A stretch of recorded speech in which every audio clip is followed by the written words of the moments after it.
Hey y'all, it's Parker and Kim from the Bored Out of My Mind podcast, and we are here to talk to some designers at the Origins Game Fair. Let's go!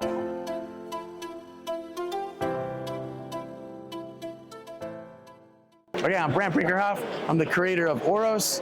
I'm a game designer, I'm a graphic designer, I'm an artist, and I'm an illustrator. I do all the things. And what's your top tip to give an aspiring board game designer? Okay, I would say change your game and keep changing your game. Don't be afraid of iteration. Don't be afraid of trying something that's new or taking the things that are working and breaking them and trying something else because you might return back to where you thought it was good or where it was working, but if you don't test the things that maybe break the game, you don't know where the boundaries of the game are. And then sometimes you try those things and it's a better game. And it's surprising how you just made something that was great, like way better.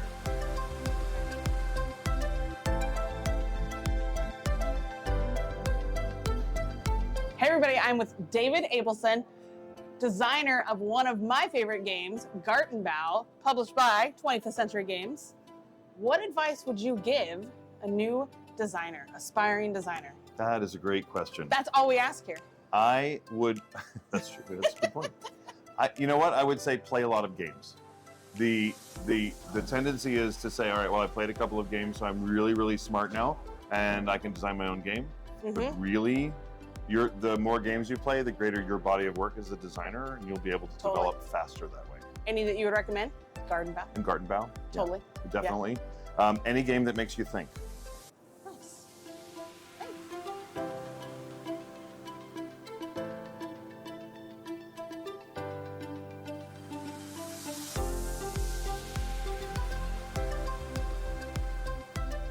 Okay, so I'm here with Kade Dreyer. We're in the Unpub room at Origins. Kade is from Dreyer Inc. She also has these really cool game design kit mint tins that she's giving out to the game designers, which is fantastic. But Kade, we want to know, what advice would you give an aspiring game designer who's just starting out? Get it on the table. Make your minimum viable prototype. That is just the basics that you need in order to make your game work. Get it on the table. It doesn't matter if it doesn't work. It doesn't matter if you think that you need to do more to it first. Just get it on the table and you'll find out what it is you actually need to do.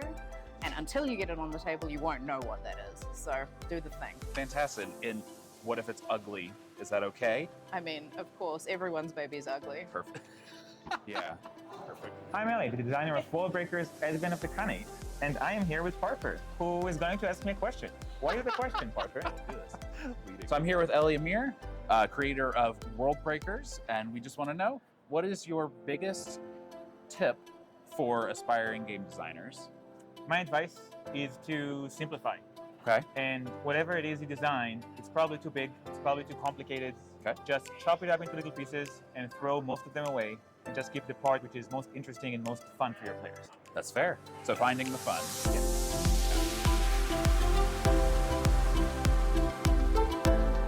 Hi, I'm Chris Kincaid with Loading Hero Games, and I've been asked to give a little bit of advice for aspiring gamers or designers. And basically, I'd like to just say some generalities. I encourage everybody who's doubting themselves or saying, hey, I've got this great idea, but I'm nobody, how am I going to get this together and get it to the floor?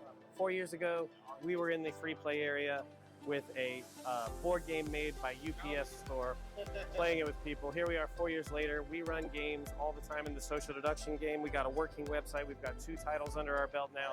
And not because we're anybody special or had a big boost. We had a good couple of successful Kickstarters, but we didn't make millions of dollars. It was just perseverance. And if you have a good idea that's fun when you play with your friends and family, I say give it a whirl.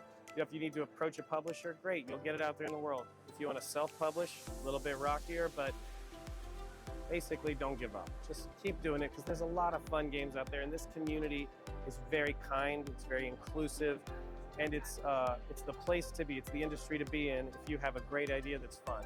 Nobody's ever going to say, that's awful, get away from me. They're going to be like, man, I enjoyed it, or I know somebody who would enjoy this. That's my biggest piece of advice. The second one would be, again, use what you have. So if you have some experiences that people can relate to, use that. If you have some family or friends who are helping you along the way, there's plenty of booths here that have brothers and sisters helping, husbands and wives helping, best friends from high school helping. You know, it's a healthy, happy community, and there's lots of people who probably want to be a part of it when you start looking around.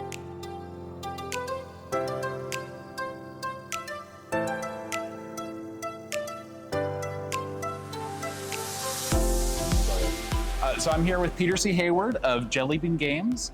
We just need to know, Peter, what is your top tip for aspiring board game designers? Oh, that's a good question. Make a lot of games. Okay. Because when you start, they're all going to be bad. And there's a saying in writing: you've got 10,000 bad words, you've got 100,000 bad words in you. You've got to go all out through the pen so the good ones can follow. That's fair. You've got 50 bad game designs. You've got to get them all out so the good ones have room to come out. Go ahead.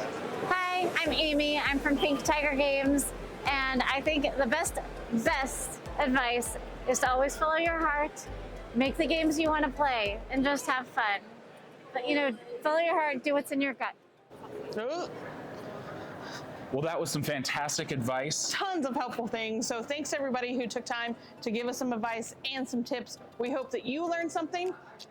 We gotta box this up. I know I did. Let's box on up. Let's go. All right.